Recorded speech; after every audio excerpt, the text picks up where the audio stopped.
ada 20, ada 15 ya. Nah, kumpulan nilai itu yang 10, 15, dan 20 tadi itu memiliki nilai rata-rata. Ya, jadi pengambilan sampel pertama ada rata-ratanya, pengambilan sampel kedua ada rata-ratanya, pengambilan sampel ketiga ada rata-ratanya, dan seterusnya. Nah, kumpulan dari nilai rata-rata yang kita ambil tadi itu disebut dengan distribusi sampling. Bisa dipahami sampai sini? Oke ya. Jadi kumpulan dari nilai rata-rata dari sampel yang diambil dari sebuah populasi itu namanya distribusi sampling gitu ya. Nah, oleh karena itu pada distribusi sampling ini kita harus mengetahui perbedaan ukuran atau perbedaan simbol antara populasi dan sampel. Ini dia perbedaannya. Ya. Nah, karakteristik atau nilai pada sampel itu kita sebut sebagai statistik. Sementara pada populasi itu kita sebut dengan istilah parameter. Ya, itu untuk ukuran nilainya atau karakteristiknya. Nah, pada sampel disebut statistik, pada populasi istilahnya kita sebut sebagai parameter. Kemudian mean atau rata atau rata-rata gitu ya. Itu pada sampel itu simbolnya begini. Ya. X lalu kemudian di atasnya ada bar, ada garis gitu ya. Nah, namanya X bar. Kalau kita menyebutnya itu simbol ini menyebutnya dengan istilah X bar. Jadi X yang di atasnya ada garis. Gitu ya. Nah, jadi kalau kita menemukan simbol ini itu berarti simbol rata-rata pada kelompok sampel. Gitu. Nah, sementara kalau di populasi ini simbolnya seperti ini. Ya. Simbol begini kalau kita penyebutannya itu namanya mu. Ya. Nah, jadi kalau ada simbol seperti ini itu artinya nilai itu adalah nilai rata-rata atau nilai min pada populasi. Gitu ya. Jadi ini perbedaannya nih antara sampel dengan populasi. Nah, kemudian ukuran berikutnya adalah standar deviasi. Standar deviasi simbolnya pada sampel itu S kecil. Ya. Atau kadang beberapa buku juga menyimbolkan itu dengan SD, standar deviasi gitu ya. Nah, ada juga S kecil gitu. Sementara pada populasi itu simbolnya seperti ini. Nah, kalau istilahnya itu kita menyebutnya itu tau, ya. Tau ini pada populasi. Jadi kalau menemukan simbol seperti ini adalah simbol dari standar deviasi pada populasi. Itu karena yang namanya ukuran matematika itu memang semua bentuknya simbol-simbol. Jadi kita harus paham nih. Nah, supaya kita tidak salah ini nilai rata-rata, ini nilai sampel atau nilai populasi. Nah, sementara yang terakhir itu jumlah unit. Ini yang sering kali salah dituliskan oleh para mahasiswa. Ya. Nah, ini kalau pada sampel itu simbolnya jumlah unit itu N kecil. Kalau pada populasi N besar. Itu. Nah, di skripsi senior-senior kalian itu sering sekali salah dalam menuliskan simbol ini. Skripsi itu kan yang kita kumpulkan kan data sampel ya, bukan data populasi. Nah, tetapi menuliskannya N besar, nah itu salah, gitu ya, itu keliru. Itu keliru. Jadi nanti kalian tolong diingat bahwa ada perbedaan simbol antara sampel dan populasi, dan itu jangan sampai keliru gitu, karena kalian sudah pelajari, gitu ya. Jadi kalau N besar itu artinya jumlah unit pada populasi. N kecil itu jumlah unit pada sampel gitu. Oke. Sampai sini paham? Ada yang mau ditanyakan? Halo, halo? Belum, Bu. Belum ada yang ditanyakan. Oke, masih paham ya? Oke, lanjut. Oke, lanjut ya. Distribusi sampling itu punya sifat unik ya. Dia memiliki 3 sifat. Ya, 3 sifat yang disebut dengan central limit theorem. Ya, teori limit sentral. Ini saya host ya, makanya nge-admit ya. Dialihkan ke saya ya. Ya udah nggak apa-apa. Ya, jadi 3 sifat ya. Nah, sifat dari distribusi sampling ini istilahnya central limit theorem. Ya, atau CLT biasa disebutnya. Nah, sifat-sifat inilah yang mendasari statistik inferensial. Gitu. Apa saja sifat itu? Ya, apa saja 3 sifat yang dimaksud? Yang pertama ini. pertama ini. Yang pertama, sifat dari central limit theorem, yang pertama dia menghasilkan sebuah standar error. Standar error, jadi begini, yang namanya populasi, kemudian kita mengambil sampel dari populasi, ya, sampel kita ukur, tetapi hasilnya untuk digeneralisasikan ke populasi. Ya, pasti berbeda. Pasti ada error yang terjadi. Pasti hasilnya tidak sama persis dengan populasi. Kenapa? Karena yang kita ambil cuma sebagian, tidak semuanya. Nah, tetapi kesalahan-kesalahan itu sudah ditolerir dengan adanya yang namanya standar error. Gitu ya. Nah, standar error muncul itu karena sifat satu ini. Sifat yang pertama yaitu apabila beberapa sampel diambil dari populasi yang berdistribusi normal, maka distribusi sampling akan memiliki mean yang sama dengan mean di populasi dan memiliki standar deviasi senilai tau per akar n. Gitu. Nah, tau per akar n inilah yang menjadi standar error akibat dari pengambilan sampel. Nah, jadi yang namanya kita mengambil sampel, lalu sampel itu mau kita generalisasikan ke populasi, pasti kan terjadi perbedaan hasil meskipun kecil. Jadi tidak sama persis tuh hasilnya sampel dengan populasi. Gitu ya, tidak apa-apa. Itu semuanya sudah ditolerir dengan adanya standar error sebesar standar deviasi per akar n. Itu rumusnya. Jadi ada rumus utamanya ya, kemudian diturunkan, menghasilkanlah yang namanya standar error sebesar S per akar N, yaitu standar deviasi per akar jumlah sampel. Oke ya, ini sifat pertama. Tolong dihafalin ya, ini masuk ujian. Kemudian sifat yang kedua. Sifat yang kedua ini menghasilkan namanya Z-score.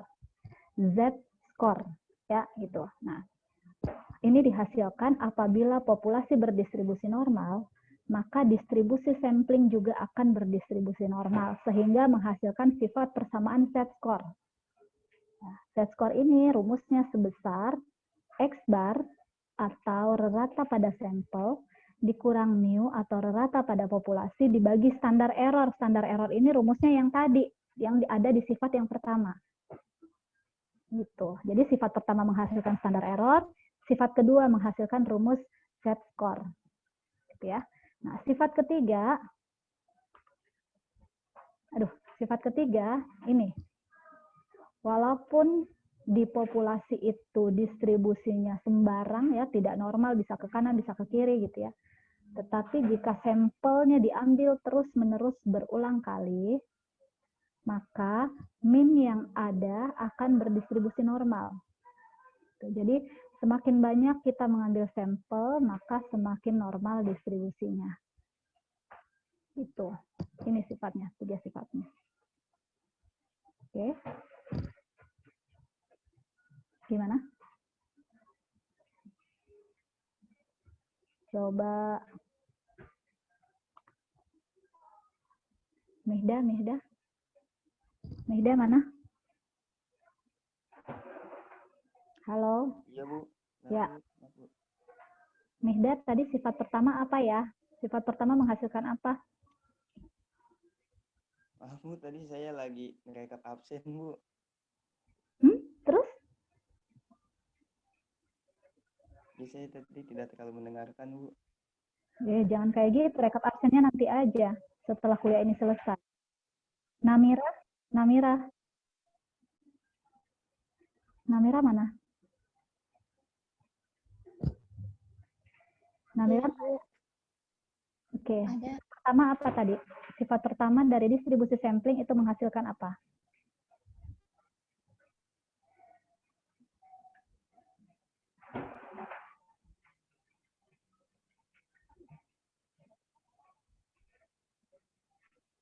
Menghasilkan sampel.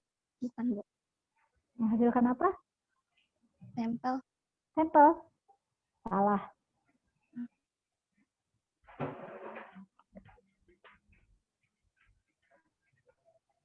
Standar error, Bu. Oke, siapa ini yang menjawab? Anggita, Bu. Siapa? Anggita. Oh iya, Anggita Farah, betul ya. Oke, selanjutnya Rusidi. Mana? Rusidi mana? Iya, Bu. Oke, sifat kedua dari distribusi sampling menghasilkan apa?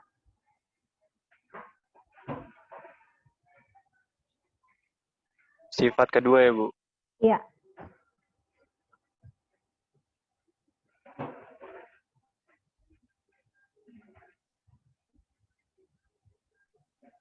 Eh,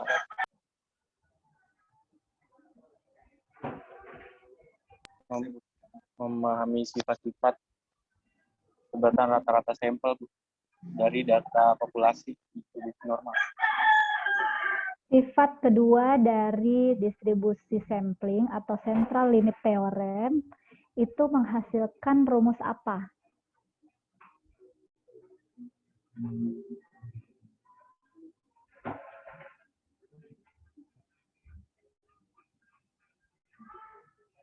Z-score, Bu. Oke, ini siapa?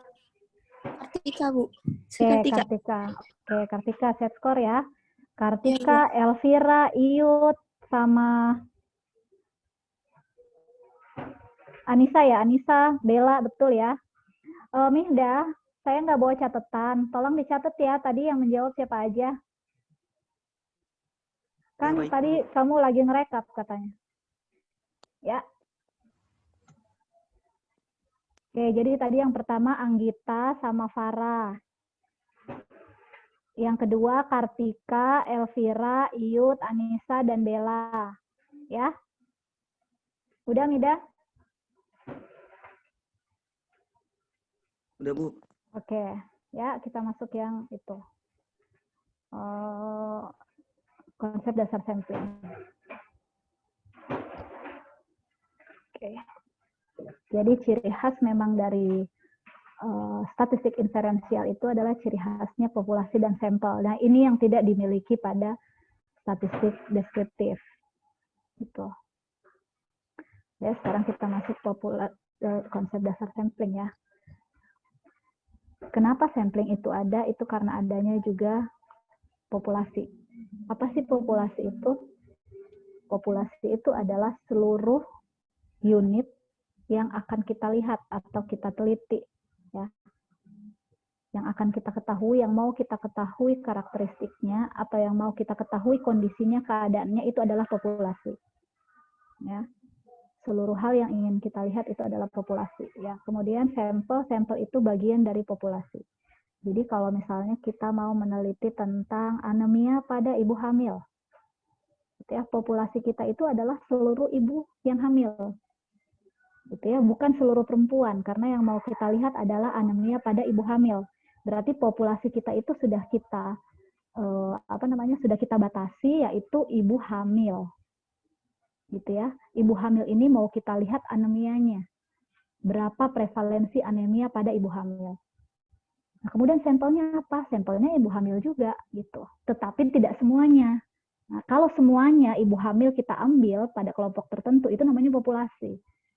Nah, sampelnya itu kita hanya mengambil sebagian. Ya, ibu hamil tadi yang ada di dalam populasi, ya, ibu yang sedang hamil gitu ya, misalnya di Kecamatan Kramat Jati, ya. Seluruh ibu hamil yang ada di Kecamatan Kramat Jati itu namanya populasi karena berbicara secara keseluruhan. Nah, lalu ada sampel. Sampel itu adalah bagian dari populasi. Jadi seluruh ibu hamil yang ada di Kecamatan Kramat Jati tadi, kita ambil sebagian untuk kita jadikan menjadi sampel. Gitu. Jadi bagian dari populasi. Jadi sampelnya harus ibu hamil juga. Jangan sampai begitu kita ambil sampel, di situ ada ibu yang nggak hamil. Ada ibu ber-KB misalnya, nggak bisa, salah. Gitu ya, jadi harus kita batasi dulu populasinya. Kita mau teliti apa, lalu kita tentukan populasinya, kita batasi. Nah, sehingga ketika kita ngambil sampel, kita ambil sampel dari populasi kita, jangan dari populasi yang lain. Kalau populasi kita mengatakan seluruh ibu hamil di Kecamatan Kramat Jati, maka ketika kita ambil sampel, sampelnya juga harus ibu hamil yang ada di Kecamatan Kramat Jati. Cuman tidak semuanya kita ambil, kita cuma ambil sebagian. Jadi tidak ada tuh sampel, tahu-tahu ada sampel, ada ibu yang nggak hamil, tapi dia ber-KB, nggak bisa, itu salah. Sampelnya juga harus ibu hamil. Ya, anemia pada remaja di SMA negeri misalnya. Ya, kita batasi populasi kita, seluruh remaja yang ada di SMA negeri di DKI Jakarta itu adalah populasi. Nah, sehingga jika kita ingin mengetahui berapa prevalensi prevalensi anemia pada remaja SMA negeri, nah sampelnya kita ambil dari populasi kita itu yang sudah kita tentukan. Jangan sampai nanti tahu-tahu sampelnya ada anak SMP misalnya atau anak SD misalnya. Nah, itu udah salah. Jadi itulah pentingnya kita mengelompokkan dulu, membatasi populasi kita apa. Nah, setelah itu baru kita ambil sampel dari populasi itu, sehingga kita pada saat mengambil sampel itu tidak keluar dari batasan populasi yang sudah kita tentukan. Ya. Nah, makanya di sini definisi sampelnya adalah sebagian dari unit-unit yang ada dalam populasi, gitu. Nah, ya. Nah, poin penting dari sampel ini, sampel itu harus representatif. Apa sih representatif? Itu harus mewakili. Sampel itu harus mewakili populasi. Ya.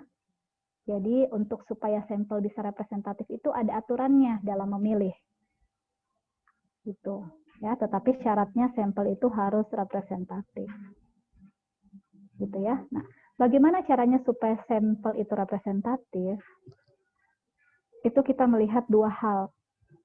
Ya, dua hal penting yang harus kita perhatikan pada saat kita mengambil sampel. Hal pertama adalah besar sampel atau jumlah sampel. Dari populasi yang banyak itu, berapa sih jumlah sampel yang paling bagus kita harus mengambil gitu ya, supaya itu mewakili, supaya representatif terhadap populasi.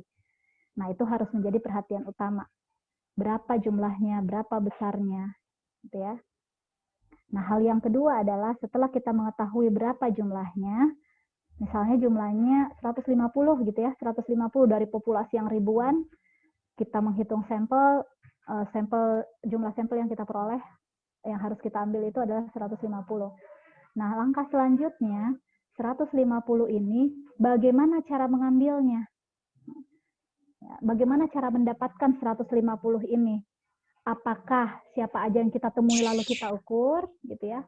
Atau bagaimana caranya? Nah, disitulah kita nanti belajar yang namanya metode sampling. Metode sampling itu adalah bagaimana cara kita memilih sampel sejumlah yang sudah ditentukan pada besar sampel. Ya, jadi ada dua hal ini ya. Yang pertama itu besar sampel, dan yang kedua itu metode sampling. Jadi kita harus menentukan dulu besar sampelnya berapa, lalu kemudian kita menentukan bagaimana cara kita mengambil sejumlah sampel yang sudah kita tentukan tadi. Tuh, ya. Nah, besar sampel dulu ini ya. Bagaimana sih caranya, berapa sih jumlah yang harus kita ambil, sampel yang harus kita ambil dari populasi gitu ya. Nah, kalau kita di kesehatan, ya kita mempunyai ciri bahwa dalam menentukan berapa jumlah sampel yang kita ambil, itu kita berdasarkan pada rumus. Jadi ada rumus yang kita hitung untuk menentukan berapa jumlah sampel yang paling baik, yang paling representatif. Gitu, itu kita sepakati kalau kita di kesehatan menggunakan rumus. Nah, karena kalau kalian membaca buku-buku statistik, itu ada beberapa buku memang yang tidak menggunakan rumus gitu, tetapi misalnya langsung menentukan sampel minimal 30, sampel minimal 25 atau 100 gitu. Kadang ada beberapa buku yang langsung menentukan itu seperti itu. Nah, kalau kita di kesehatan tidak seperti itu, tetapi harus kita hitung berdasarkan rumus. Gitu ya. Berdasarkan rumus, dan rumus itu sangat ditentukan oleh 4 hal ini. Tujuan penelitian, desain penelitian, presisi, dan metode pengambilan sampelnya. Gitu ya. Nah, ini saya akan, karena kalian S1 ya, yang nanti akan diaplikasikan di skripsi, itu ada 2 rumus sampel yang bisa saya berikan, yang mungkin nanti bisa kalian gunakan pada saat skripsi, yaitu yang pertama, rumus besar sampel estimasi proporsi, rumusnya ini, ya. Dan yang kedua, rumus besar sampel estimasi rata-rata, rumusnya yang ini. Ya, jadi nanti pada saat kalian skripsi, kalian bisa menentukan berapa jumlah sampel berdasarkan salah satu dari rumus ini. Apakah estimasi proporsi atau estimasi rata-rata. Itu ya, rumusnya ini. Kita di sini tidak akan menghitung sampel berapa, ya. Saya hanya menginformasikan bagaimana cara rumus apa yang digunakan untuk mendapatkan sejumlah sampel. Gitu ya, dua ini ya. Lalu tadi setelah kita memperoleh jumlah sampelnya, lalu setelah itu apa yang kita lihat? Nah, yang kedua itu adalah bagaimana cara atau metode memperoleh sampelnya.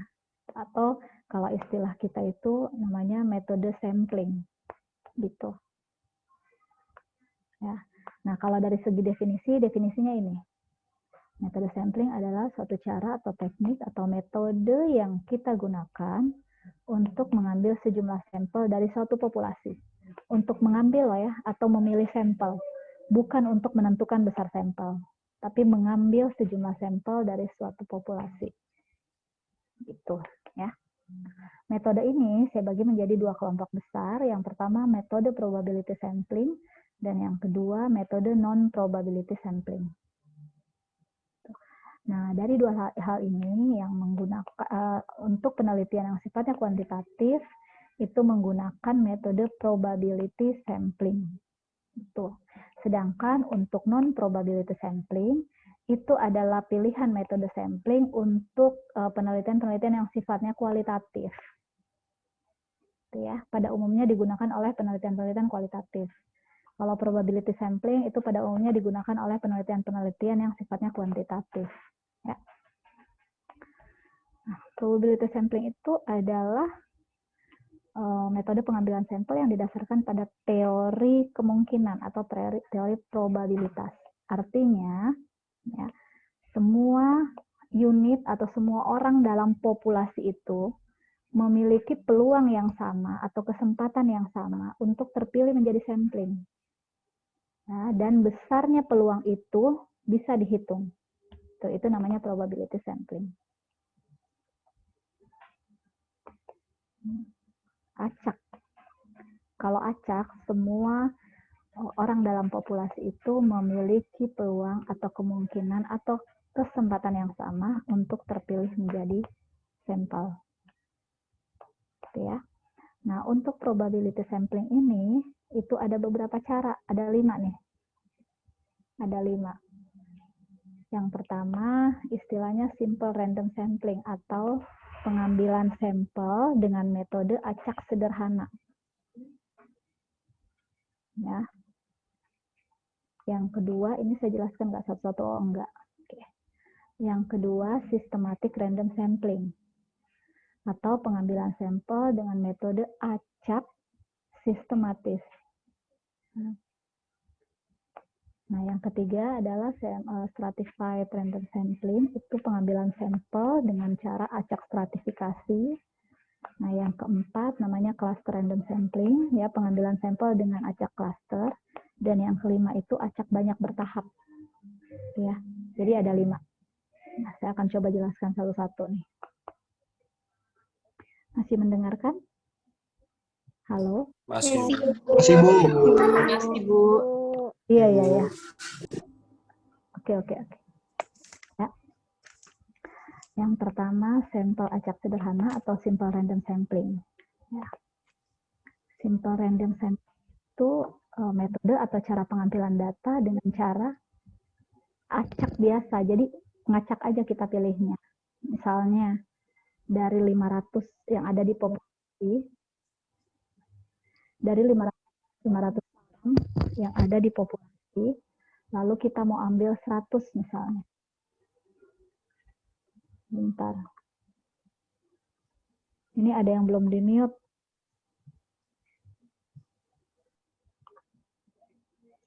Oke ya. Misalnya 500 nih populasinya. Terus dari 500 itu mau diambil 100 orang. Misalnya. Sampelnya, besar sampelnya atau jumlah sampelnya 100 ya. Gimana nih cara mengambil 100 ini dari 500 yang ada gitu. Nah, ini tinggal kita pilih aja secara acak. Ya, bisa menggunakan kayak arisan gitu ya, arisan dikocok terus muncul namanya, udah itu yang menjadi sampel sampai 100 orang. Sampai ketemu 100 orang. Nah, itu namanya acak sederhana. Jadi kita tinggal tutup mata aja memilih, saya memilih ini sebanyak 100 orang. Ya, itu namanya acak sederhana atau simple random sampling. Ya. Kemudian kalau yang kedua, yang systematic random sampling itu lebih sistematis sedikit dibandingkan dengan sample random sampling. Nah, jadi misalnya dari 500 populasi, kemudian mau diambil 100, ya. Nah, sampel yang pertama dari 100 orang itu, sampel yang pertama itu diambilnya dengan menggunakan rumus. Rumus N besar dibagi N kecil. Ya. Sorry, bukan sampel yang pertama. Ada sistematiknya gitu ya. Ada sistematiknya. Sampel yang pertama itu kita ambil acak, memilih misalnya ada 500 daftar nama ya. Ada 500 daftar nama. Kita acak tuh sampel pertama, kita acak misalnya nomor 10 gitu ya. Nomor 10 itu adalah sampel pertama. Nah, nomor sampel kedua sampai sampel ke 100 itu kita mengambilnya menggunakan menggunakan interval ya. Intervalnya itu rumusnya N besar dibagi N kecil. Tuh, N besar tadi berapa? N besar itu apa sih? Rusyidi tadi tuh nggak menjawab. Sampel N besar itu apa ya? Parameter, Bu. Jumlah unit pada populasi, Bu. Jumlah unit di populasi. Rusyidi sendiri mana? Coba dibuka. Iya, Bu. Oke, apa N besar?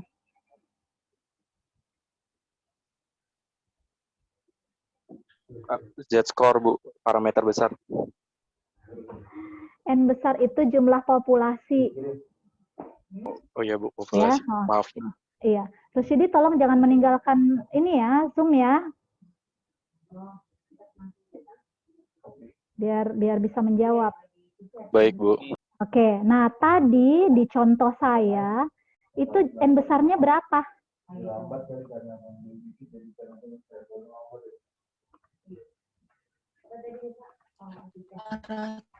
Bu. 500, Bu. 500, Bu. Oke, banyak banget ini yang jawab. Oke, yang jawab namanya Japri ke siapa? Nihda, ya. Oke, 500 ya. N besarnya 500 ya. Dibagi N kecil. N kecil tadi contoh saya berapa N kecilnya? 100, Bu. 100, Bu. Oke. 100. Oke. Nah, jadi tadi kalau misalnya sampel pertama itu kita acak, kita dapat yang nomor 10, sampel kedua dan seterusnya itu kita menggunakan interval dengan rumus N besar per N kecil. N besarnya 500, N kecilnya 100. Berarti interval 5 kan? Iya. Ya, berarti sampel kedua itu adalah yang nomor urut ke-15. Sampel ketiga itu nomor urut 20. Sampel keempat nomor urut 25 dan seterusnya sampai mendapatkan 100 sampel. Itu metode sampling systematic random sampling gitu ya. Jadi dia lebih sistematik lagi dibandingkan dengan yang random sampling, simple random sampling. Paham? Safa bisa dipahami, Safa? Safa Maura? Bisa, Bu. Oke. Ya. Oke, itu sistematik ya. Jadi sistematik itu agak lebih sistematik lagi, ada rumusnya, ada intervalnya gitu ya. Oke, kemudian yang ketiga, sampel acak stratifikasi. Sampel acak stratifikasi ini untuk penelitian-penelitian yang lingkupnya agak lebih luas lagi gitu ya, lebih luas lagi. Misalnya kalau tadi kita contohnya cuma sekecamatan, nah stratifikasi ini mungkin sekota Jakarta Timur gitu ya. Sekota Jakarta Timur itu sudah lebih besar, artinya populasi yang ada, unit-unit yang ada dalam populasi itu lebih heterogen lagi ya, lebih bervariasi gitu. Nah, sehingga perlu dilakukan pengambilan sampel yang agak lebih tinggi lagi, tidak hanya sekedar random sampling biasa, tetapi perlu metode yang lebih lebih tinggi lagi gitu ya. Nah, ini namanya stratifikasi random sampling. Nah, stratifikasi itu seperti ini. Jadi lingkupnya kan sudah cukup luas ya, se-Jakarta Timur. Jakarta Timur itu kan sangat-sangat bervariasi ya. Nah, stratifikasi itu populasinya kita kelompokkan dulu menjadi beberapa strata. Ya. Menjadi beberapa strata. Jadi kalau lebih luas lagi misalnya jumlahnya misalnya 5.000 ya. 5.000 orang misalnya populasinya. Nah, dalam populasi ini itu kita kelompokkan dulu dalam strata-strata. Nah, yang namanya strata itu berarti ada tingkatan-tingkatan. Kita mau mengelompokkan berdasarkan apa? Misalnya berdasarkan status sosial ekonomi. Jadi kita status sosial ekonomi kita kelompokkan menjadi 3 misalnya. Status sosial ekonomi tinggi, status sosial ekonomi menengah, dan status sosial ekonomi rendah. Jadi semua orang-orang yang masuk dalam status sosial ekonomi tinggi kita kelompokkan jadi satu. Ya, begitu pula yang status ekonominya menengah dan status ekonominya rendah itu kita kelompokkan. Jadi nanti ada 3 kelompok nih di populasi, yaitu tingkat berdasarkan status sosial ekonominya. Jadi ada yang status sosial ekonomi tinggi menjadi satu kelompok sendiri, status sosial ekonomi menengah menjadi satu kelompok sendiri, dan status sosial ekonomi rendah menjadi satu kelompok sendiri. Jadi ada 3 kelompok.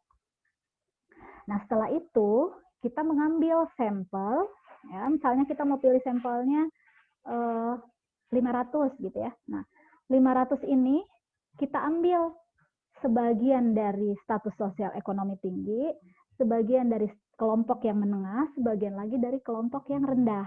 Nah, sehingga semua kelompok ini terwakili pada sampel. Gitu. Jadi dikelompokkan dulu menjadi strata. Gitu ya, itu kalau stratifikasi.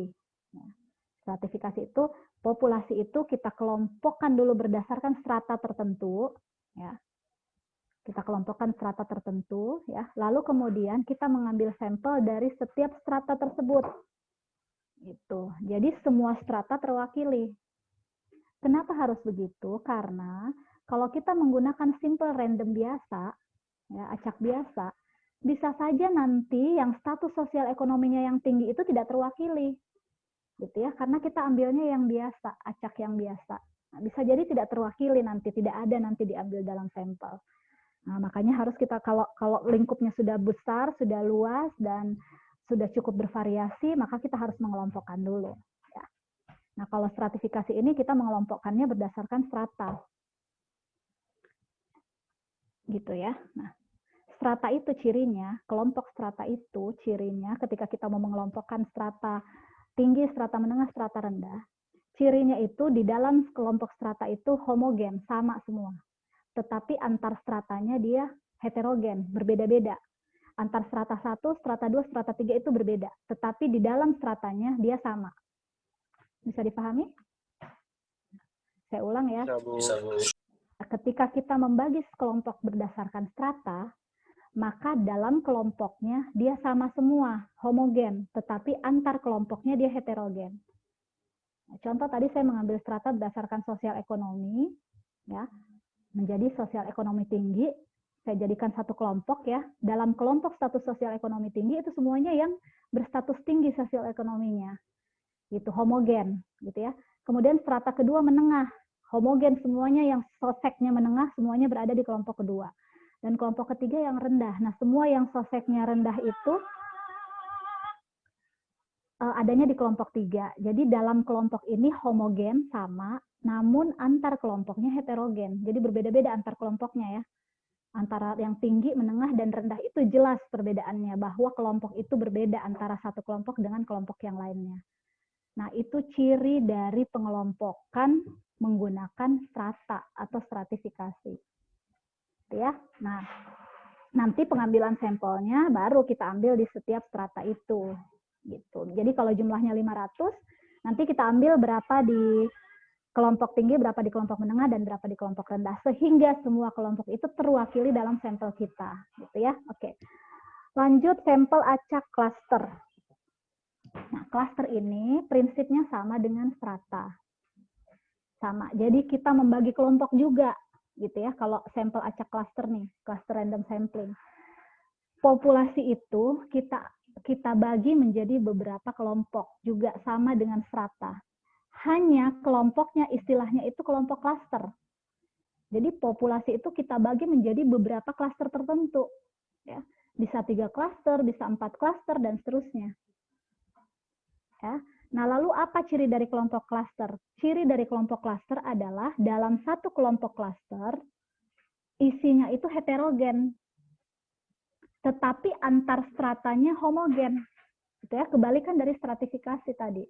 Kebalikan dari kita mengelompokkan strata. Ya, saya ulang.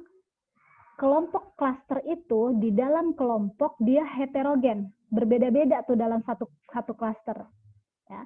Namun antar klasternya, antara klaster 1 dengan klaster 2 dan klaster 3, dia justru homogen. Sama.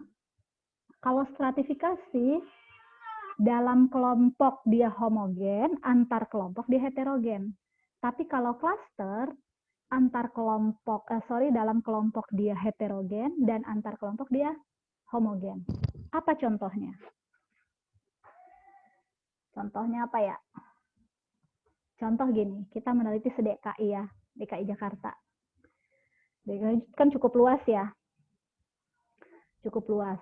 Nah, terus berdasarkan karakteristik populasi yang ada di DKI Jakarta yang sangat-sangat heterogen dan mengambil sampelnya juga cukup sulit gitu ya. Jadi DKI Jakarta ini kita bagi dulu menjadi beberapa klaster.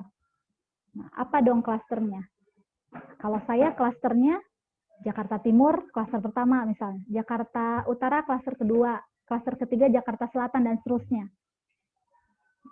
Dalam satu klaster, dia heterogen. Jadi, se-Jakarta Timur itu heterogen di dalamnya, gitu ya. Jakarta Selatan juga heterogen, gitu ya, di dalamnya. Tetapi antara Jakarta Timur sama Jakarta Selatan, homogen karakternya. Ya, mereka di dalamnya itu sama-sama punya sosial ekonomi rendah, ada juga sosial ekonomi tingginya. Begitu pula di Jakarta Selatan juga. Ya, jadi sama, homogen. Antar klaster. Tetapi di dalam klaster sendiri itu sangat berbeda, sangat heterogen. Itu namanya klaster. Beda kan tadi stratifikasi. Kalau stratifikasi itu kita mengelompokkan hal yang sama semua.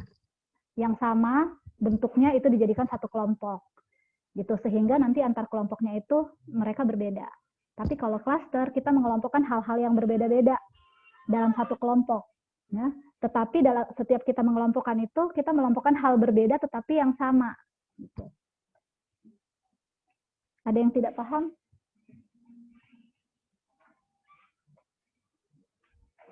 Halo? Ilustrasinya kira-kira bisa dipahami nggak? Bisa, Bu. Mengenai klaster Bisa, dan Paham, strata. Bu. Bisa, Bu. Paham, Bu.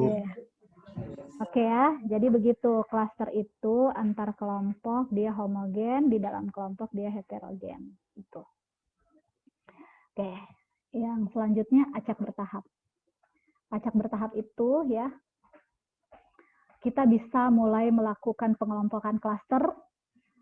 Lalu klaster itu kan tadi di dalamnya homogen, ya. Lalu dalam satu klaster itu kita kelompokkan menjadi beberapa strata. Ya. Klaster pertama kita kelompokkan menjadi beberapa strata lagi di dalamnya, klaster kedua juga kita kelompokkan lagi menjadi beberapa strata, klaster ketiga dan seterusnya juga seperti itu. Nah, lalu setelah dikelompokkan menjadi strata lagi di dalam klaster, baru kemudian kita ambil sampel. Itu namanya banyak bertahap. Jadi kita melewati tahap klaster, lalu di dalam klaster kita strata, lalu setelah kita strata baru kita ambil sampelnya. Begitu kalau banyak bertahap. Ya. Jadi tahap yang dilalui itu klaster dan stratifikasi dan simple random sampling atau systematic random sampling. Gitu. Oke. Ya, ada pertanyaan? Halo. Belum, Bu. Jadi paham nih. Belum, Bu. Belum ada pertanyaan. Iya, Bu. Oke. Kenapa? Bu mau bertanya. Oh iya, silakan Sherlina. Untuk mengambil sampel di setiap klaster itu apakah jumlahnya harus sama? Oh iya, oke. Bagus ya pertanyaannya. Jadi gini, ini baik pada strata maupun pada klaster ya. Karena dia kan dikelompokkan dulu ya. Dikelompokkan Iya, Bu. dulu, baru dari kelompok itu baru kita mengambil sejumlah sampel gitu. Nah, dalam mengambil sejumlah sampel, misalnya sampel yang dibutuhkan itu misalnya 500 gitu ya. Kita yang bulat-bulat aja ya. Misalnya yang dibutuhkan 500, kemudian ada 5 klaster gitu ya. Nah, pertanyaannya tadi Sherlina, apakah 500 ini kita ambil 100, 100, 100, 100, 100 sehingga jumlahnya 500 atau bagaimana gitu kan? Nah, jawabannya bisa dua, ya. Bisa dari 500 ini, 500 jumlah sampel, bisa kita ambil 100 di klaster pertama, 100 di klaster kedua, 100 di klaster ketiga, 100 di klaster keempat, dan 100 di klaster kelima, ya. Bisa seperti itu, ya. Bisa juga kita mengambilnya proporsional, ya. Kalau yang tadi kita ambil 100, 100, 100 itu tidak proporsional, ya. Yang satunya lagi itu kita bisa mengambil proporsional. Proporsional itu disesuaikan dengan jumlah jumlah unit yang ada di setiap kelompok gitu. Kalau jumlah unit yang ada di kelompok satu dan yang lainnya itu berbeda-beda, ya, maka kita mengambilnya tergantung dari jumlah unit yang ada di dalamnya gitu. Jadi misalnya klaster pertama itu jumlahnya 500 ya. Iya, 800, di kelompok kedua jumlahnya cuma 100, di kelompok ketiga jumlahnya 400, itu kan beda-beda ya. Nah, kita mengambilnya proporsional sesuai dengan berapa jumlah populasi yang ada di setiap klaster. Jadi beda-beda, tidak 100, tetapi tergantung berapa besarnya populasinya. Gitu. Nah, yang kedua ini namanya mengambil sampel dengan cara yang proporsional. Nah, yang pertama tadi yang saya bilang ambil 100 di masing-masing klaster itu adalah pengambilan sampel yang tidak proporsional. Lalu apakah salah? Tidak salah. Nah, nanti pengambilan sampel yang tidak proporsional itu nanti akan kita kontrol pada saat kita melakukan analisis. Ya, jadi analisisnya nanti akan ada pembobotannya kalau kita mengambilnya tidak proporsional gitu. Ada nanti pada analisis statistiknya nanti kita bobot dulu. Jadi setiap kelompok itu kita berikan bobot dulu, baru kemudian kita analisis gitu. Jadi dua-duanya bisa ya, dua-duanya bisa. Tetapi kalau proporsional artinya analisisnya kita melakukan analisis yang biasa, statistik biasa. Tetapi kalau pengambilan datanya tidak proporsional, maka nanti kita kontrol karena dia tidak proporsional mengambil sampelnya, maka kita kontrol nanti pada saat analisis. Nah, jadi nanti di analisisnya nanti kita bobotkan dulu gitu. Ya, oke, jelas ya, Sherlina? Jelas, Bu. Terima kasih. Oke. Oke, ini tadi besar sampel sudah. Gimana? Ada lagi yang mau ditanyakan? Nah, saya harap kalian sudah membaca ini ya, karena sudah saya share materinya dari hari Rabu. Udah? Mihda dan yang lain kita bisa lanjut yang materi selanjutnya, estimasi. Bisa, Bu. Oke, Ya, Bu, bisa, kalian Bu. tidak ada kuliah kan? Tidak ada, Bu. Oke. Estimasi. Capek juga ya bicara terus. Kalian dengerin kan? Saya capek nih bicara. Iya, Bu. Dengerin, Bu. Dengerin, Bu. Ya, ya. Dengerin, Bu. Dengerin, Bu. Iya, ya. Oke, estimasi ya. Ini. Nah, yang namanya statistik inferensial itu nanti kita bermain pada dua hal. Yang pertama estimasi, yang kedua uji hipotesis. Ya. Itu statistik inferensial. Jadi ada estimasi, ada uji hipotesis. Nah, semuanya terkait juga dengan populasi dan sampel. Jadi ada populasi, ada sampel. Ya. Nah, ini adalah estimasi. Ya. Jadi estimasi itu bagaimana kita memperkirakan prevalensi atau kejadian di populasi dengan menggunakan nilai sampel, ya. Jadi sampel kita yang kita ambil, lalu kemudian kita menduga bagaimana besarnya prevalensi yang ada di populasi. Contohnya tadi ya, kita mau melihat prevalensi kejadian anemia pada remaja di SMA negeri, gitu ya. Nah, kita ambil sampel kan beberapa siswa negeri yang ada di misalnya Jakarta Timur, gitu ya. Kita ambil, kemudian kita tes kadar hemoglobinnya, ya, kadar hemoglobinnya, lalu kita hitung berapa prevalensinya. Nah, hasil dari hitungan prevalensi kita pada sampel itu kita anggap dugaan terhadap populasi besarnya seperti itu, seperti sampel itu, ya. Nah, istilahnya nilai statistiknya atau hasil yang kita prevalensi yang kita dapatkan dari sampel itu istilah kita tuh namanya estimator. Oke ya, nilai statistik yang kita gunakan untuk menduga nilai populasi. Nah, estimasi itu ada dua. Bentuk estimasi itu ada dua. Ada estimasi titik, ada estimasi selang. Gitu ya. Duh, capek banget ya. Ada estimasi titik, ada estimasi selang.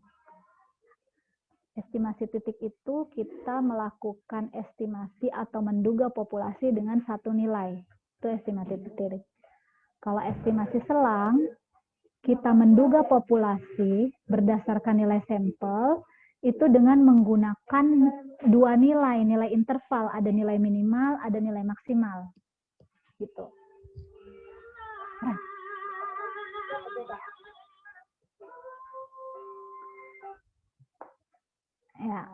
Ya, saya ulang ya. Jadi ada dua, estimasi titik dan estimasi selang.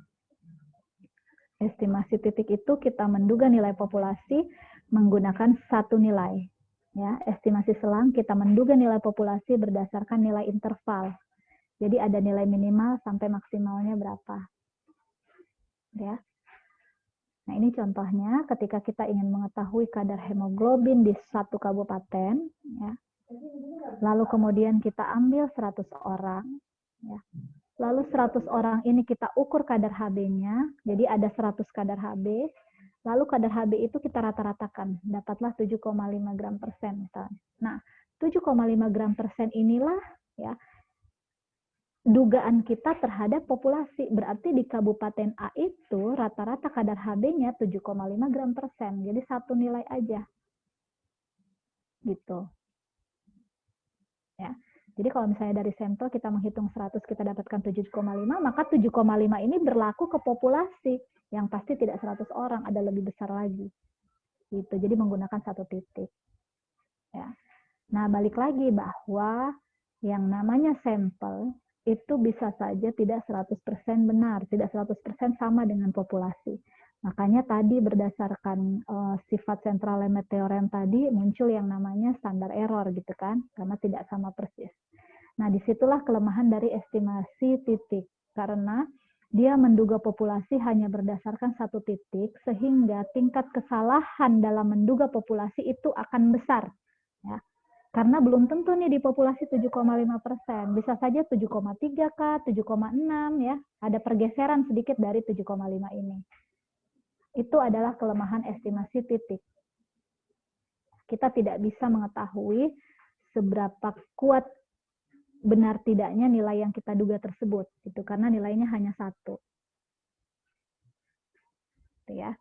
Oke, oleh karena itu ada yang namanya estimasi selang. Jadi untuk menduganya kita menggunakan interval. Perkiraannya dari sekian sampai sekian gitu. Nah, jadi tidak tepat dengan hanya satu angka, tetapi ada interval yang kita gunakan. Nah, itu namanya estimasi selang.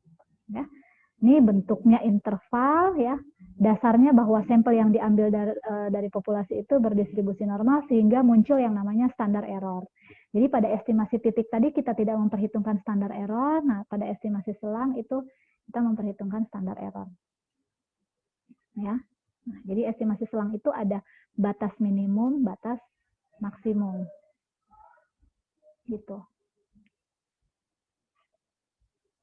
Ya. Nah, ketika kita berbicara batas minimum, batas maksimum, maka ada yang namanya confidence interval, tingkat kepercayaan. Tingkat kepercayaan itu bisa 90%, bisa 95%, dan bisa 99%. Gitu ya. Nah, saya ulang ya, jadi estimasi tadi ada dua ya, estimasi titik dan estimasi selang. Estimasi titik itu menduga dengan satu nilai sehingga kemungkinan salahnya lebih besar ya, karena hanya dengan menduga satu titik.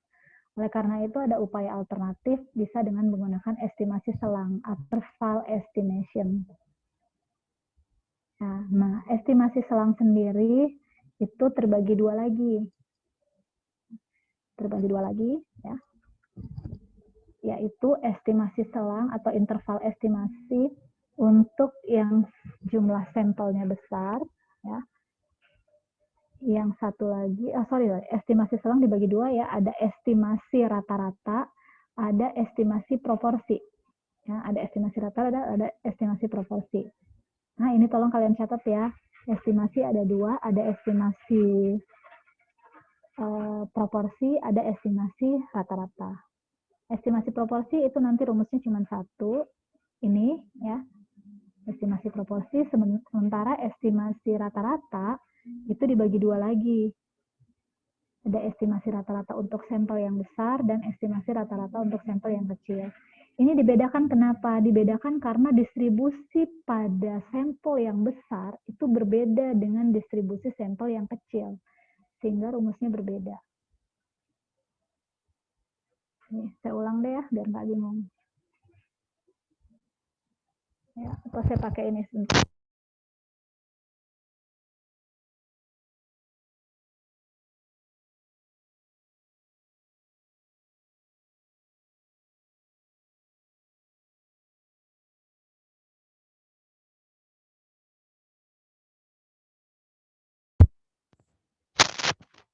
Halo?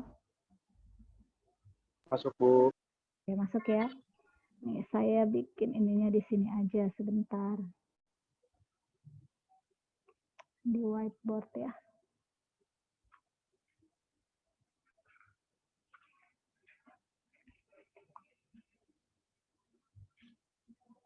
Oke.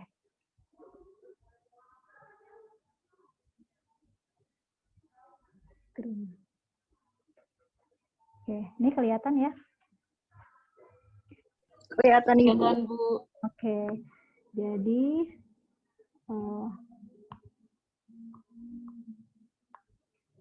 kenapa nggak bisa?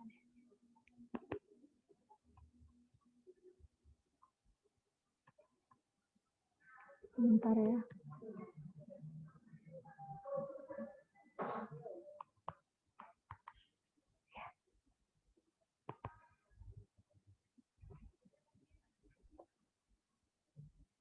Itu kenapa nggak aktif nih? Bentar ya.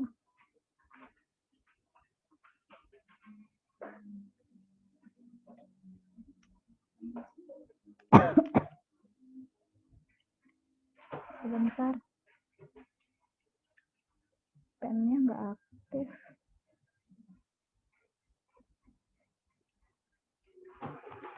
Oke, saya. Oke, jadi estimasi itu ada dibagi dua ya. Ada namanya estimasi titik tadi ya.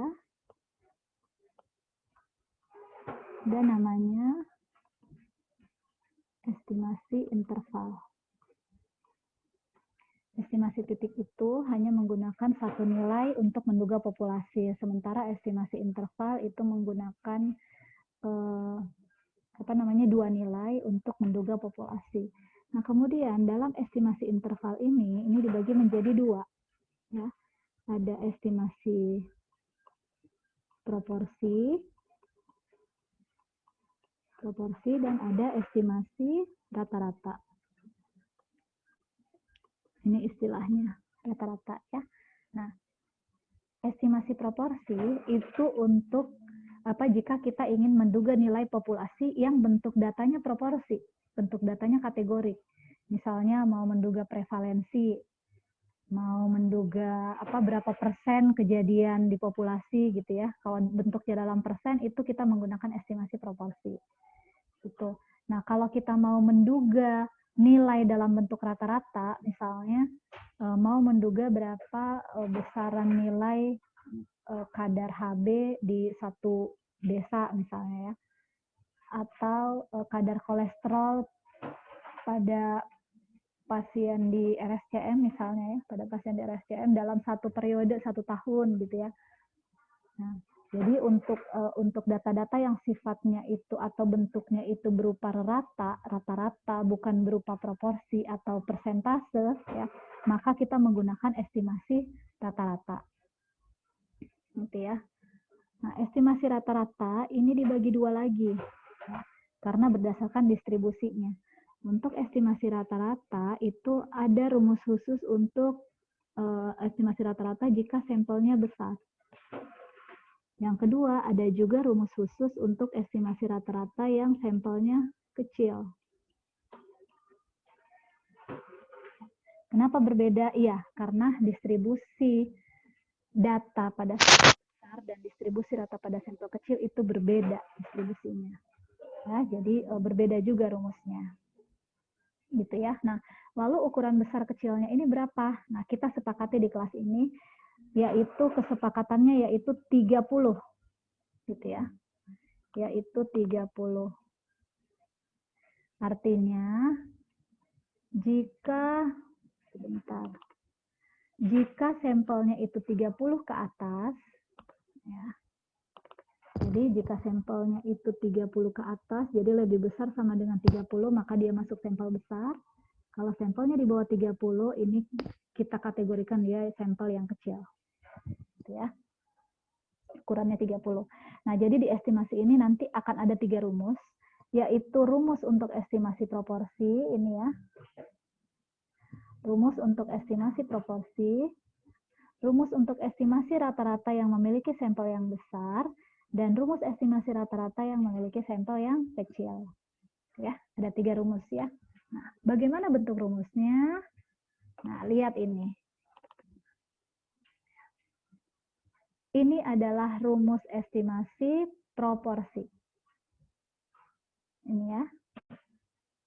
Nilai proporsi di populasi sama dengan nilai proporsi pada sampel plus minus Z alfa per 2 dikali standar error. Standar error pada bentuk data yang proporsi, standar errornya rumusnya ini. Proporsi pada sampel dikali 1 min proporsi pada sampel dibagi N, lalu kemudian diakarkan. Gitu ya. Nah, jadi catat, ini adalah rumus estimasi proporsi.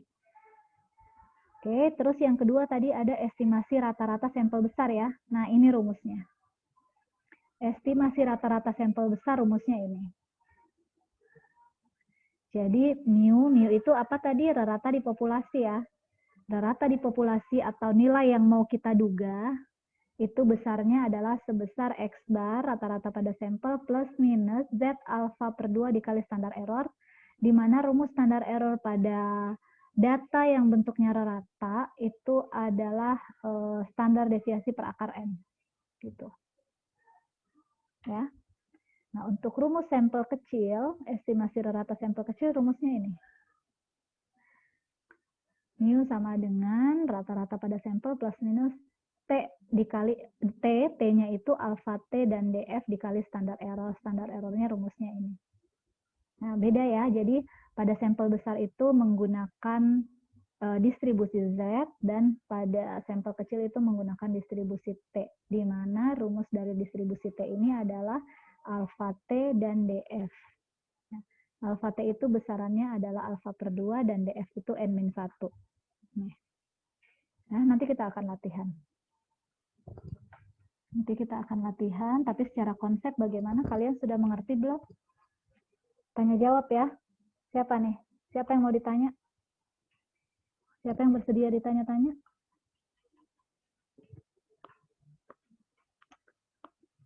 Nggak ada yang mau ya? Saya aja yang panggilin kalau gitu.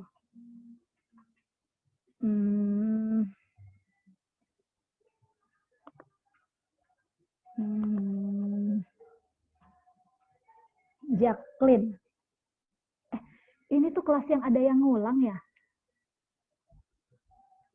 Ini tuh kelas ada yang ngulang kayaknya di mata kuliah sebelumnya nih. Tapi saya lupa namanya. Juan. Mana Juan?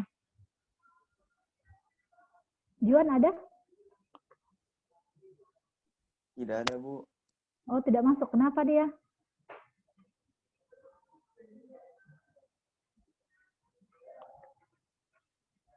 Kenapa Juan nggak masuk? Kalau begitu... Enggak, Bu. Belum ada kabarnya. Iya, siapa ya yang ngulang kemarin? Lisa ya? Ada namanya Lisa di sini. Nuri. Lisa, Nuri. Ada 3 orang yang ngulang di sini kan? Lisa mana Lisa? Ada yang namanya Lisa, Mihda? Ada, Bu. Ada, Oh Bu. iya, oke, Lisa. Jadi ada berapa jenis estimasi? Coba sebutkan. Ada 2. Mm-mm. Estimasi titik sama Maaf, putus-putus. Apa? estimasi titik sama estimasi selang. Oke, estimasi selang atau estimasi interval ya. Oke, masih Lisa, estimasi interval ya. Di dalam estimasi interval itu ada berapa rumus?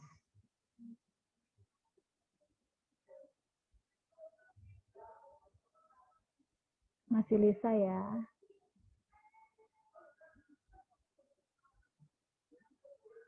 Halo. Kenapa menghilang? Ada 3 rumus, Bu. Apa aja?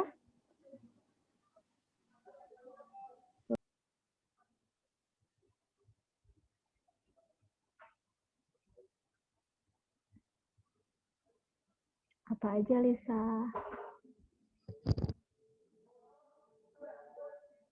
Bantu mungkin siapa? Jacqueline ini ya? Jacqueline mana?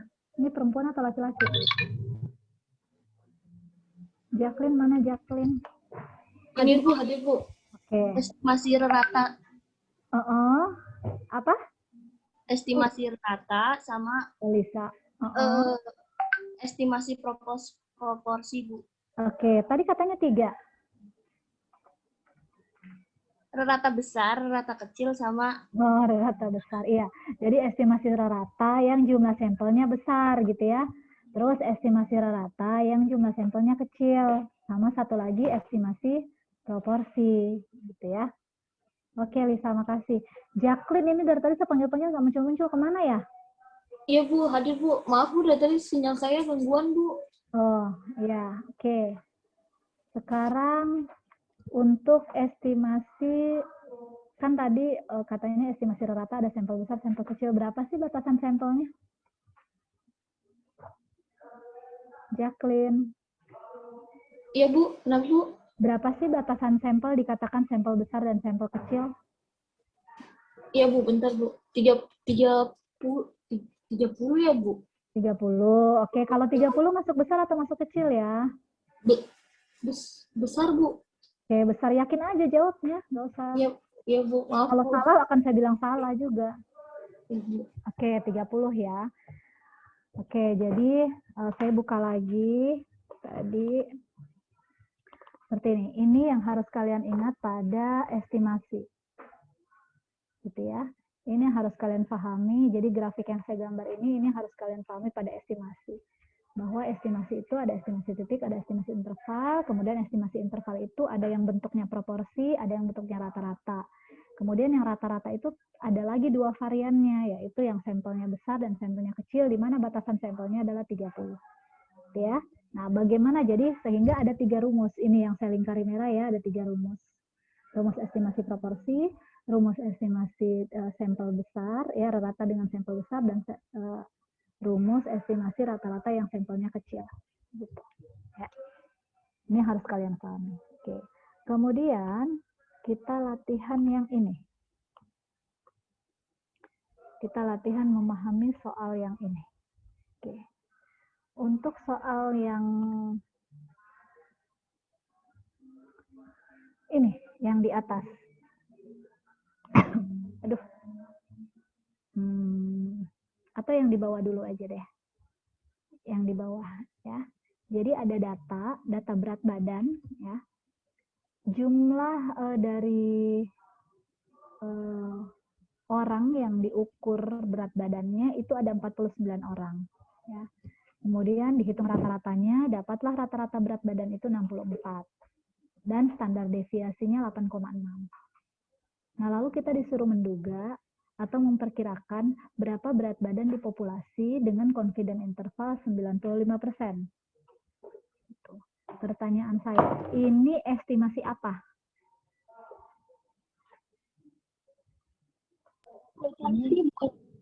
Estimasi apa? Proporsi. Kenapa proporsi? Hah? Selang. Selang, interval. Tadi yang proporsi jawab siapa? Siapa? Halo. Yang bilang selang siapa? Interval.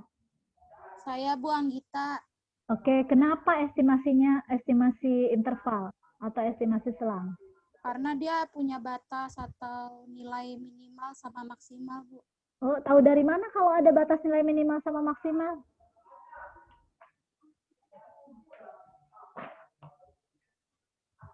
Dari soal ini di mana letaknya nilai minimal dan nilai maksimalnya?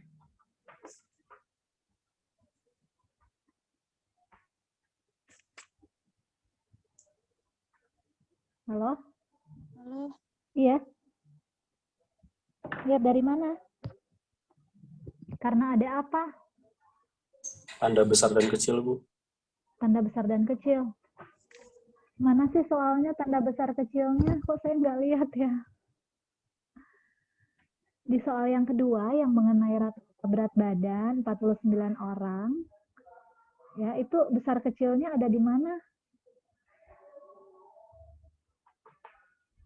Kenapa kok katanya ini estimasi rata-rata, estimasi interval.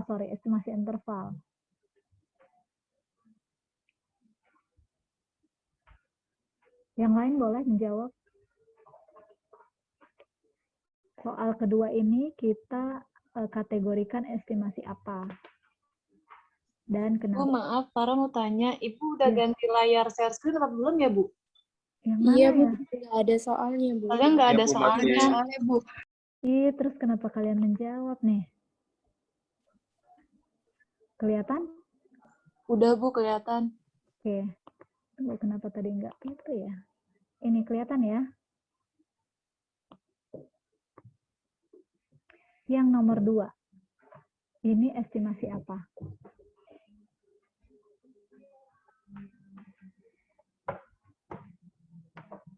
Halo? Besar, Bu. Estimasi besar. Coba yang lengkap. Terus siapa yang menjawab?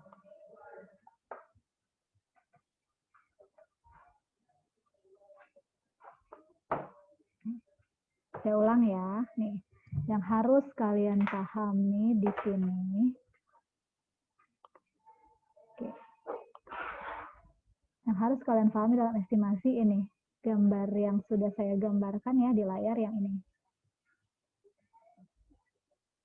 Oke ya. Estimasi ada 2 titik dan interval. Lalu interval itu terbagi 2, ada yang bentuknya proporsi, ada yang bentuknya rata-rata. Nah, yang bentuknya rata-rata itu terbagi 2 lagi, ada untuk sampel yang besar, ada untuk sampel yang kecil. Sehingga ya, dalam estimasi ini kita akan ada 3 rumus, yaitu estimasi proporsi, ya, estimasi rata-rata dengan sampel besar, dan estimasi rata-rata dengan sampel kecil. Gitu. Oke, nah lalu muncullah soal ini. Nah, dari soal ini, itu masuk dalam estimasi yang mana?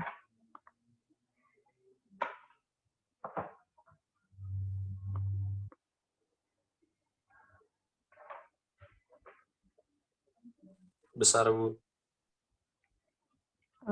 Kalau saya balik lagi ke sini, itu tadi siapa yang jawab? Zidan, Bu. Oh, Zidan. Oke. Kalau saya balik lagi ke sini, Zidan, dia masuk yang mana? Besar, Bu. Iya, besar. Coba lengkap kata-katanya. Masuk Karena- estimasi apa? Maksudnya dia masuk di kategori rata-rata. Rata-rata. Estimasi apa? Coba yang lengkap. Estimasi rata-rata sampel besar.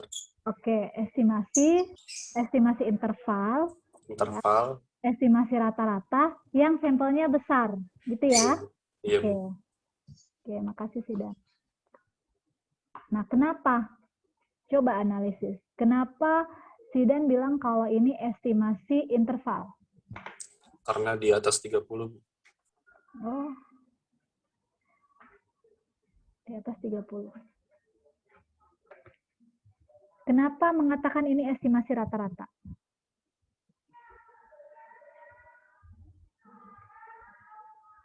Halo? Tadi kan katanya estimasi interval, estimasi rata-rata, kemudian yang sampelnya besar gitu ya, Sidan ya. Halo, Sidan masih ada? Iya, Bu. Masih ada, Bu. Oke.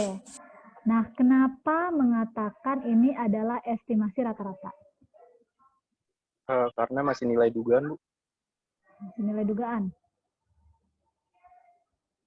Emang kalau bukan rata-rata bukan dugaan? Oke, Oh, iya. pertanyaan saya yang ketiga. Oke, pertanyaan saya yang ketiga. Kenapa Zidan bilang kalau ini sampel besar? Nah, sampelnya Karena- lebih dari 30, Bu. Iya, Bu. Oke, karena sampelnya lebih dari 30. Itu siapa yang menjawab? Kok suaranya beda? Ardi, Bu. Oke. Oke, saya klarifikasi ya. Kenapa kenapa dikatakan estimasi interval? Ya, karena di sini ada confident interval, CI. Ya. Jadi kita disuruh menduga berapa berat badan di populasi dengan confident interval 95%. Ya, jadi karena di sini ada interval, maka kita katakan dia masuk dalam estimasi interval. Ya, kalau tidak ada CI, itu berarti bukan estimasi interval. Yang pertama. Yang kedua, kenapa ini dikategorikan estimasi rata-rata? Karena memang ini data rata-rata, kan jelas nih, rata-rata berat badan dari 49 orang adalah 64 kg dan standar deviasi sekian. Jadi jelas bahwa soal ini adalah soal estimasi rata-rata. Gitu. Nah, lalu rata-rata sendiri kan ada dua ya, ada yang sampel besar, ada yang sampel kecil. Lalu yang ini yang mana ya? Tinggal dilihat aja jumlah sampelnya. Kalau jumlah sampelnya 30 ke atas, maka masuk yang sampel besar. Kalau di bawah 30 masuk sampel kecil. Jadi dari 3 pertanyaan tadi cuma satu tuh yang benar, masalah kenapa dikatakan sampel besar. Tuh. Ya, begitu ya. Rata sampel besar. Iya. Baik, Bu. Oke. Sekarang yang soal di atas. Itu estimasi apa?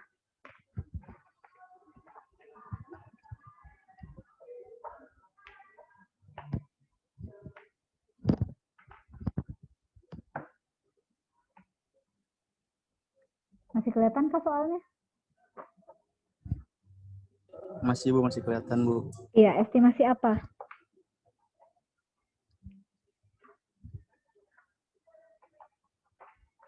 Saya nggak usah nunjuk ya, kalian soalnya udah aktif-aktif juga nih jawabnya. Interval, Bu. Oke, ini siapa yang jawab? Zidan, Bu. Oh iya, interval. Terus interval yang mana? Interval ini kan ada dua lagi Interval nih. yang kecil, Bu. Oh, interval ini kan ada Interval dua. ini estimasi rata-rata. Oke, estimasi rata-rata, terus sampel kecil. Iya, Bu. Kenapa sampel kecil? Karena nilai ininya, Bu, apa namanya? Nilainya di bawah 30. Apanya yang di bawah 30? Nilai sampelnya. Jumlah sampel ya. Jumlah, iya. Jumlah. sampelnya Iya. di bawah 30. Oke. Betul ya, Sidan ya. Oke, nah kalau kita sudah bisa mengetahui ini estimasi apa, maka kita udah tahu kan rumusnya. Nah, jadi kita coba jawab yang pertama. Yang pertama itu kan, ya saya lanjutkan di sini aja. Yang pertama itu menggunakan apa tadi? Estimasi rata sampel besar. Gitu ya. Ya, kita balik lagi ke soalnya. Bentar. Nah, ini apa aja yang diketahui di rumus? Yang pertama apa? 49 itu apa sih simbolnya? 49 orang simbolnya apa? Halo, 49 itu apanya? Simbol matematiknya apa? N kecil ya, Bu? Oke, N N-nya, Bu. kecil. Ya, N kecil 49 ya. Nah, terus apa lagi?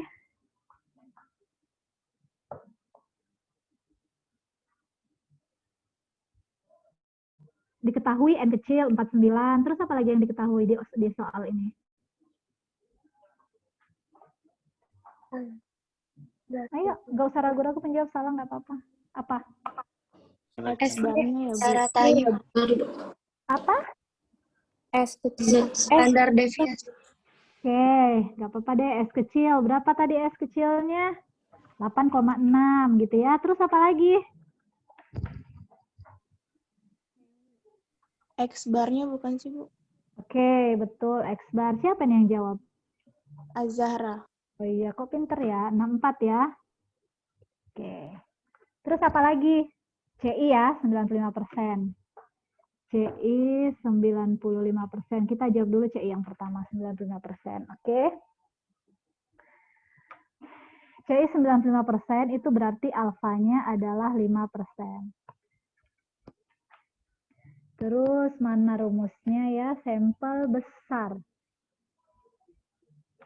Nah, ini berarti kita pakai rumus ini ya. Rumus ini. Oke, saya tulis ulang di sini. Jadi rumusnya adalah mu sama dengan X bar plus minus Z alfa per 2 dikali standar error. Di mana standar errornya sebesar S per akar N. Oke, betul tidak? Benar, Bu. Oke. Apa dulu dong yang dicari di sini?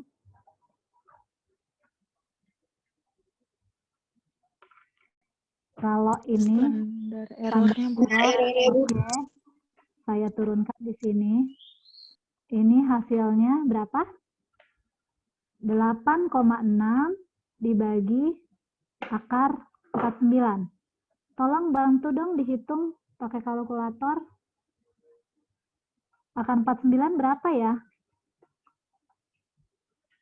Berapa? Oke, 7. Bu. Ya, 7. jadi 8,6 bagi 7 berapa? Coba tolong dibantu hitung.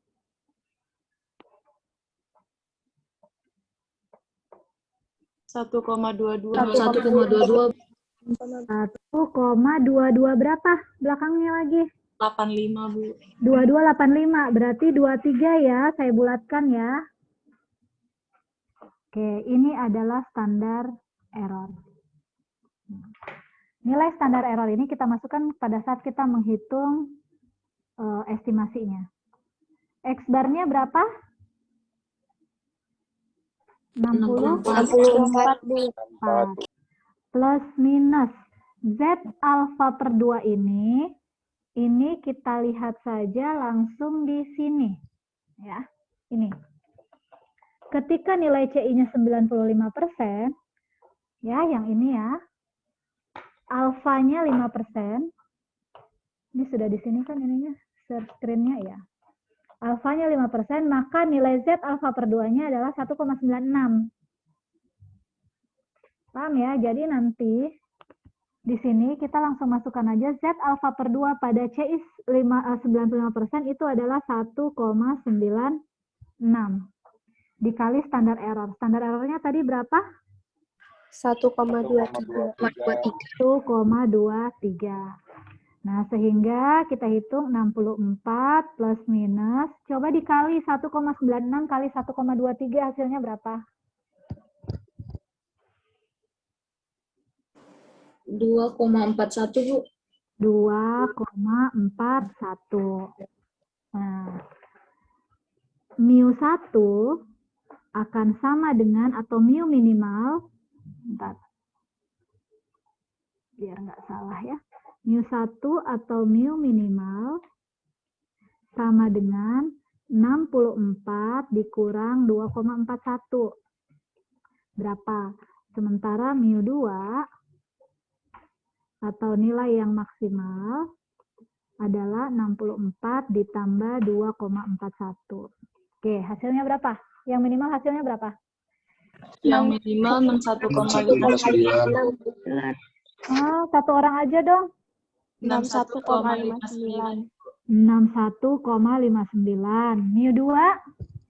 6,41. Oke, jadi kesimpulannya, ini bahasa matematisnya begini ya, ini artinya kesimpulan. Kesimpulannya, apa tadi soalnya ya? Bentar.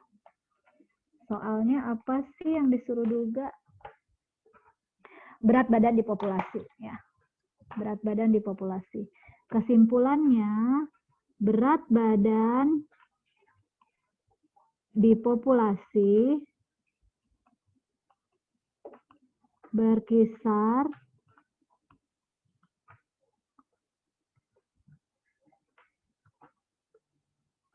antara 61,59 sampai dengan 66,41. Itu kesimpulannya.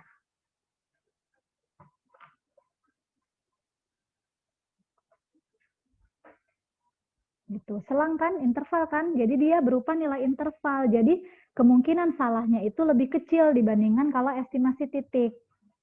Gitu. Jadi nanti di populasi itu bisa aja beratnya ternyata 62 bukan 64 gitu. Kalau misalnya kita menduganya dengan interval ini kita masih benar gitu. Kalau misalnya ternyata di populasi 62 karena kita menduganya dari 51,59 sampai 66,41.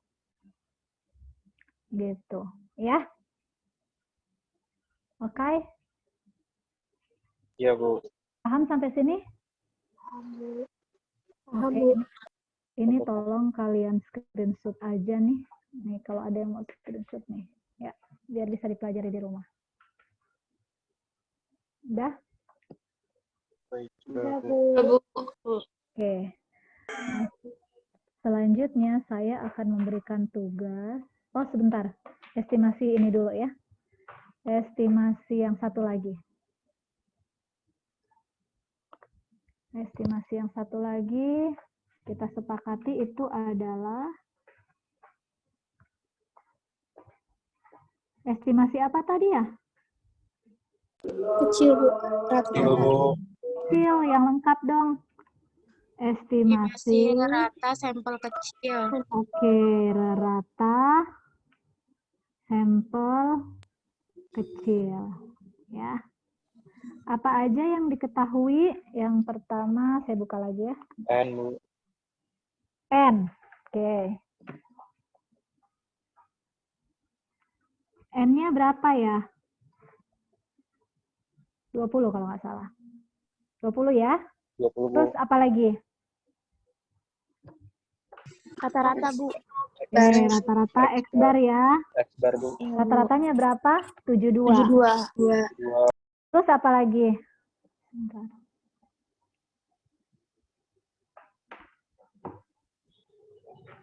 Apa lagi?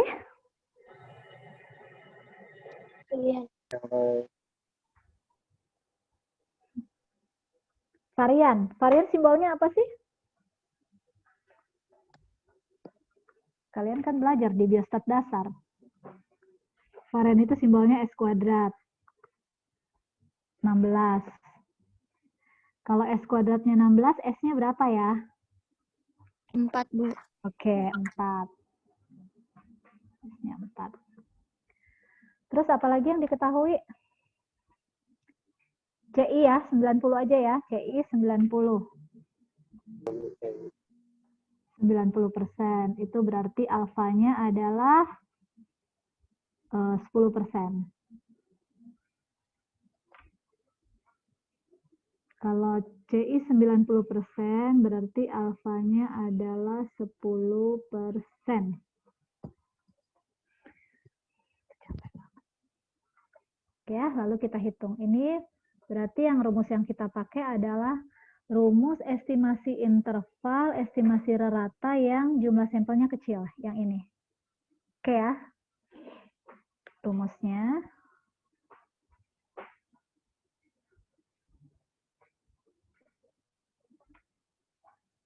Mu sama dengan X bar plus minus distribusi T, di mana T-nya itu besarannya sebesar alfa T dan DF tertentu ya, dikali standar error.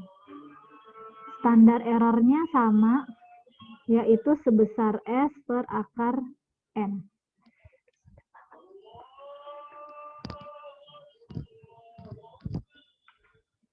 Oke, sepakat ya rumusnya ini ya. Lalu yang kita cari apa dong sekarang? Yang kita cari apa dulu? Tanya dulu. Apanya? Standar error. Oke, boleh. Standar error. Boleh, standar error. Sebesar? S-nya tadi berapa? 4 ya? 4 per akar 20. Tolong hitungin. Langsung aja 4 akar 20 berapa?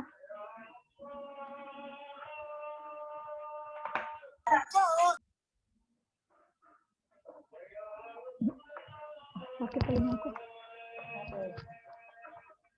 Berapa 4 per akar 20, Sen? Boleh minta tolong kalkulator.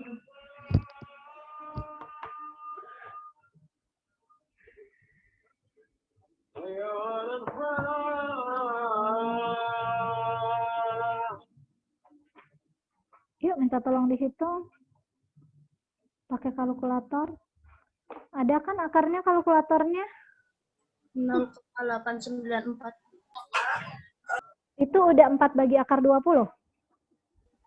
Iya. 4 per akar 20. Iya, 4 per akar 20. 4 bagi akar 20. Berapa? 0,894, Bu. Oh, kok saya beda ya? 4 bagi akar 20. 0, berapa tadi? 0,894, Bu. Oke, 894. 0,9 ya. 0,9 sama. Ya, 0,9. Terus yang dihitung apa lagi? Alfa T ya. Nih, kalau kita lihat di sini, alfa T itu yang ini. Alfa T itu dihitung, yaitu alfa per 2. Alfa kita berapa?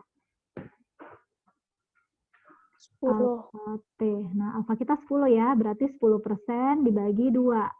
Jadi 5%. Ya, atau 0,05. Oke, terus DF. DF kita berapa? Ini rumusnya DF. Nih. DF-nya berapa? 19, Bu. Oke, 20 min 1 ya. 19. Jadi ada nilai ini, ada nilai alfa sekian, dan ada standar error. Oke, lalu kita masukkan di sini.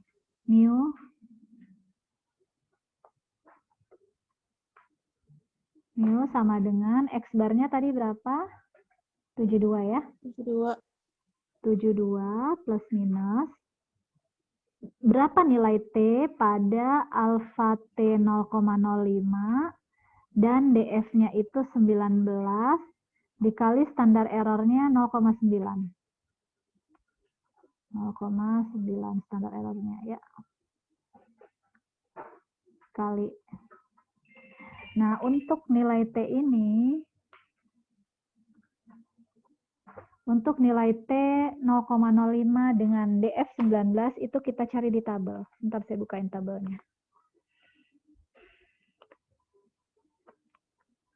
Tabel T.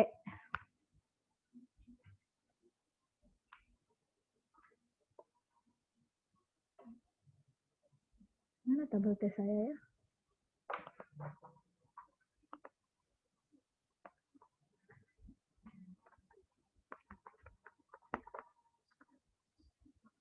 Nih.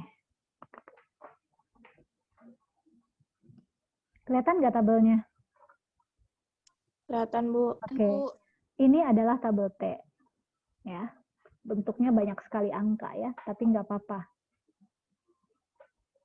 Ya, ini adalah tabel T. Ya. Nah, angka di atas ini yang saya tunjuk di kursor ya.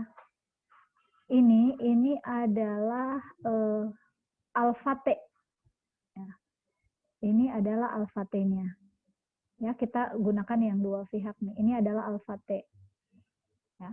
Dan yang di sini, ini adalah DF yang sudah kita hitung tadi. DF itu adalah degree of freedom. Bahasa Indonesia itu derajat kebebasan, makanya di sini tuh DK. Ada lagi buku itu istilahnya DB, yaitu derajat bebas. Jadi DF, DK, DB itu adalah barang yang sama ya, hanya diistilahkan berbeda-beda. Ya, ini adalah DF ya. Dan yang ini di atas ini adalah alfa T. Tadi alfa T kita berapa? 0,05 ya? Iya, Bu. Ya, 0,05. Jadi yang ini nih, ini alfa T kita. Lalu DF kita berapa tadi? 19 ya. Nah, kita cari nih di sini alfa T kita 19 yang ini. Nah, dari 19 di baris dan di kolom 0,05 kita cari titik temunya. Berapa tuh 19? 2,093. 2,093. Jadi T-nya adalah, ya kita tulis lagi di sini, mu sama dengan 72 ditambah plus minus itu tadi 2,093 Bu. 2,093. Siapa yang salah jurusan? Bukan, Bu. Ya, dikali 0,9 gitu ya. Jadi 2,093 ini didapatnya dari tabel tadi ya. Oke, lanjut. 72 plus minus, tolong dikaliin 2,093 kali 0,9. 1,883. Oke, saya percaya aja ya, 1,88. Ya, 2 angka aja di belakang koma. 1,88. Oke ya. Nah, terus mu 1 atau yang minimal itu sebesar 72 dikurang 1,88. Berapa? Dan mu 2 adalah 72 ditambah 1,88 gitu. Coba dihitung. 70,12. Oke, 70,12. Yang ini 73,88. 88, Bu. Jadi kesimpulannya adalah, coba lihat lagi soalnya.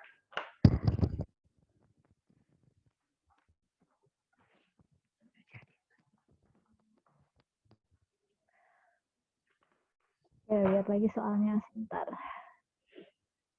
Soalnya tuh yang kita mau duga apa sih? Yang mau diduga adalah nilai statistik ya, nilai statistik mahasiswa di populasi.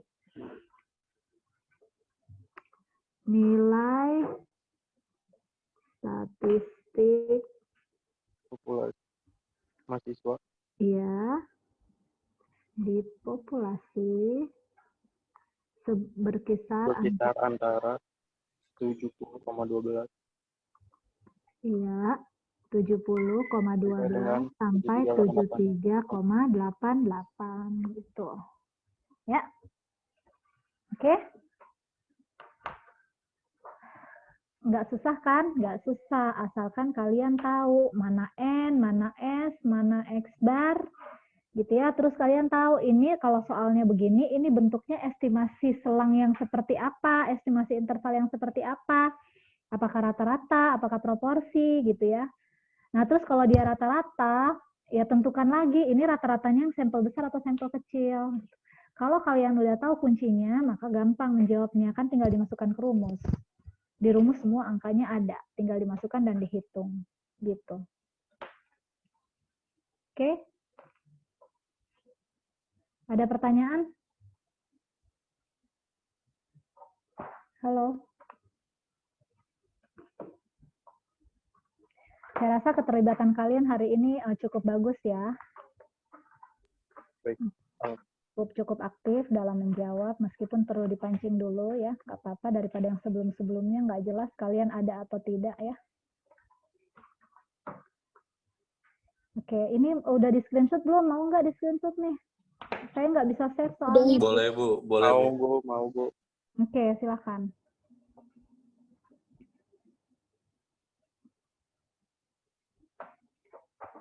Oke, sudah? Sudah. Sudah ya? Sudah, Bu. Oke, ada yang mau ditanyakan nggak? Ada yang mau tanya lagi nggak? Sudah, Bu. Nah, oke, kalau sudah tidak ada, kan kalian udah latihan nih, ya. Nanti saya akan upload penugasan tentang estimasi di Google Classroom. Ya. Silahkan kalian jawab, tugasnya individu ya, tidak berkelompok. Dikumpulkan paling lambat 1 hari sebelum pertemuan selanjutnya. Ya, pertemuan selanjutnya kita Rabu ya. Iya, Bu. Ya udah, sebelum pertemuan yang selanjutnya lagi Rabu depannya ya. Jadi hari Selasa, Selasa depannya lagi. Baik, Ibu. Oke. Ya sudah, nanti saya upload di Google Classroom. Oke, kalau tidak ada mau bertanya Siap, Bu. lagi, udah ya. Ada yang mau tanya lagi nggak? Siapa mungkin? Oke, udah ya kalau gitu ya. Baik, Iya, juga. Bu. Oke, Iya, Bu. udah. Kalau begitu perkuliahan kita hari ini diakhiri ya. Terima kasih semuanya. Assalamualaikum warahmatullahi wabarakatuh. Waalaikumsalam warahmatullahi wabarakatuh. Makasih, Bu. Makasih, Bu. Terima kasih, Bu. Bu. Terima kasih, Bu.